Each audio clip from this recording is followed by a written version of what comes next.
Part 3 के बाद अगले दिन कियान वुजुन में किसी के सुझाए एक मनोचिकित्सक के पास जाता है, लेकिन मनोचिकित्सक को कियान से ज्यादा मदद की जरूरत लगती है। वह कियान को बताता है कि उसे आराम करने की जरूरत है, काम की चिंता छोड़ देनी चाहिए और उसकी अंतहीन भागदौड़ उसकी नींद की समस्या का कारण बन रही। कियान शुरू से ही वहां नहीं जाना चाहता था और आखिरकार मनोचिकित्सक से उसकी बहस हो जाती है। उसे चिंता है कि उसके क्लाइंट और सहकर्मी उसे कैसे देखेंगे। उसे डर है कि वे सोचेंगे कि उसे मानसिक समस्या है। ऑफिस में वापस आकर याओ काम से जूझ रहा है। रात भर नींद न आने से अभी भी थका हुआ है।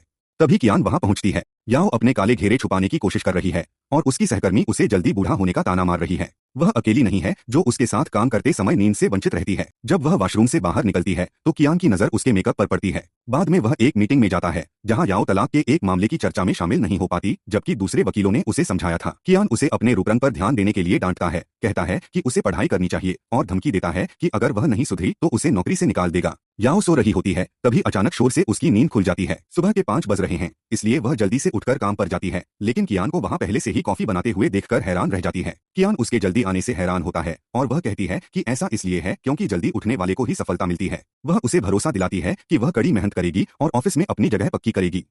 कियान उसके काले घेरों पर टिप्पणी करता है, फिर अपने काले घेरे धूप के चश्मे से छिपा लेता है। उसने उसे रिकॉर्ड रूम से बाहर आते देखा था, लेकिन वह कहती है कि वह पढ़ाई कर रही थी। आखिरकार सभी लोग ऑफिस पहुंच जाते हैं, जिनमें वुजुन भी शामिल है जो छुट्टी से लौटा है। वह कियान की तरह ही एक बड़ा बॉस है, लेकिन ज्यादा मिलनसार। वह याओ को देखता है, उसका स्वागत करता है और उसे शुभकामनाएं देता है। वह कियानल के ऑफिस जाता है और उसे अनिद्रा की समस्या के लिए मदद लेने को कहता है। कियान को शक होता है, लेकिन वुजुन इलाज पर जोर देता है और पूछता है कि वह अपने काले घेरे क्यों ढके रहता है। फिर कियान वुजुन से पूछता है कि उसने याओ को क्यों काम पर रखा है और दावा करता है कि वह जानता है कि वह सिर्फ इसलिए वहां है क्योंकि उसका उपनाम उसके विश्वविद्यालय के क्रश के उपनाम जैसा ही है। वह अनुमान लगाता है कि शायद वह उसकी बहन है। याओ कियानल के जाने का इंतजार करता है ताकि वह सो सके, लेकिन वह ओवरटाइम कर रहा होता है। कियान उसे देख लेता है और चुपचाप अपना सामान समेटकर चला जाता है। अगला भाग देखने के लिए इस चैनल को सब्सक्राइब करें।